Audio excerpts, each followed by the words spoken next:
আসসালামু আলাইকুম গাইস, আপনারা সবাই কেমন আছেন? আশা করি সবাই ভালো আছেন। আস্তে আস্তে হাঁটতে হাঁটতে বিকেএসপি ক্যাম্পাস থেকে বের হইলাম যে বাজারের উদ্দেশ্যে, দেখি কিছু করা যায় কিনা। এসপি ক্যাম্পাসের বাইরে অল্প কিছু দূরেতেই রয়েছে অনেক ফুচকার দোকান। আমি হাঁটতে হাঁটতে প্রথমে আমার হাত ঘড়িটা নষ্ট হয়ে হাঁটতে হাঁটতে চলে গেলাম বিকেএসপির বাইরে। ঘড়ি ঠিক আছে, কিন্তু গ্লাসটা নষ্ট হয়ে গেছে। গ্লাসটা খুলে পড়ে গেছে, আঠা খুলে গেছে। প্রথমে ঘোরাতে করতে করতে মামার কাছে নিয়ে গেলাম, চারদিকে আবার লাগাই নিয়ে গেছি। মামা দেখে বলল, এটা কি? আমি বললাম, মামা এটা রাবার। রাবার দিয়ে সুন্দর করে পেঁচায় পেঁচায় নিয়ে আইছি। মামা সুন্দর করে প্যাঁচটা খুলে প্রথমে আগে আঠা টেবিলের উপর ঢাললো। আমি বললাম, মামা আঠা টেবিলের উপর ঢালেন কেন? আমি বুঝতে পারি নাই। পরে দেখি আঠা টেবিলের উপর ঢালা আঠা এই ঘরের চার কোণা দিয়ে একটা কাঁটা দিয়ে সুই দিয়ে চারদিক দিয়ে ঘুরে ঘুরে লাগাইলো। লাগায় সুন্দর করে সেট করলো গ্লাসটা। অল্প সময়ের মধ্যেই সুন্দর করে চাপ দিয়ে লাগাই দিয়ে মামার জিগাইলাম কয় টাকা দিতে হবে। মামা বললো 20 টাকা মাত্র। আমি 20 টাকা দিয়ে হাতটা দেখাই, এই দেখেন আমার ঘড়িটা কমপ্লিট করে দিছে, লাগাইলাম সুন্দর করে। যাই হোক, ঘুরতে ঘুরতে চলে আসলাম জিরানি বাজারে বিভিন্ন ফুচকা চটপটির দোকানে। চারদিকে ফুচকা চটপটির দোকান ঘুরতে ঘুরতে সামনে চোখে বাঁধলো এমন একটা দোকান, এটা আপনাকে দেখাই।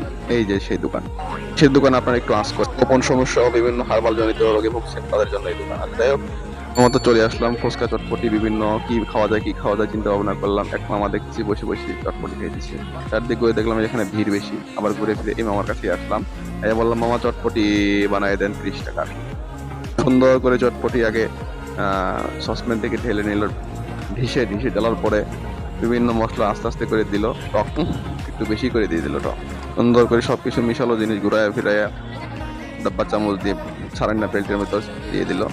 দুই হাত দিয়ে সুন্দর করে ভাঙা বেলপুরির ফুচকা মিশাই দিয়ে ডিম ছিটাই দিল সুন্দর করে ঘুরায় ঘুরায়। যাই হোক, চামচ লাগাই দিয়ে মামা বললো, এই যে আপনার কমপ্লিট চটপটি, 30 টাকার চটপটি। বললাম, মামা টেস্ট হবে তো? বললাম, হ্যাঁ সুন্দর, খেয়ে দেখেন কেমন হবে। একবার খাইলে আর বলতে পারবেন না। কালের ভিতর দিয়ে একটু নাইড়ে ছেড়ে দেখলাম, না ভালোই, মজা আছে। মামা ধন্যবাদ ফুচকা খাওয়ানোর জন্য। মামাকে 30 টাকা দিয়ে কমপ্লিট করে চলে আসলাম। দেখলাম চারদিকে লিচু বিক্রি করতেছে। লিচু বেচা কিনা হাট বসে গেছে, ধুম পড়ে গেছে। তো আপনারা মনে করতে পারেন এটা কি ধরছি, আসলে এটা ডাব। কোন ডাব জানেন? এটা হচ্ছে সাদা ডাব। সব কিছু পাইবেন না, সবসময় সবুজ হয়। ঘুরতে ঘুরতে চলে আসলাম বিরিয়ানি বাজার, সেই কামাল ভাইয়ের দোকানে। কামাল ভাই বললাম, মামা সুন্দর করে একটা চা বানায় দেন। সাথে আরেকজন অর্ডার করছে, মনে করেন না একটা চা খাইতেছি, 2টা অর্ডার করছে কেন। যাই হোক, সুন্দর করে কাপের ভিতর দুধ সুন্দর করে দিয়ে নাইট চাতে চিনি টিনি দিয়ে আমার কমপ্লিট করে দিল। মাত্র 3 সেকেন্ডের ভিতরে চা কমপ্লিট করে দিল। তার চা সবসময় গরম করাই থাকে, তাই একটু চুমুক দিতেই কেমন লাগে না। আমার বাড়ির দোকানের চা রহস্য কি জানি না, ভালোই লাগে। চা বারবার খাইতে আইতে মন চায়। চারদিক তাকায় দেখি ঝড় শুরু হয়ে গেছে। কামালের 4 টাকা দিয়ে সুন্দর করে চা অর্ধেক খায় দৌড় দিলাম একটা, এমন দৌড় দিলাম যে ঝড় যদি শুরু হয় ভিতরে প্রবেশ করতে পারবো না।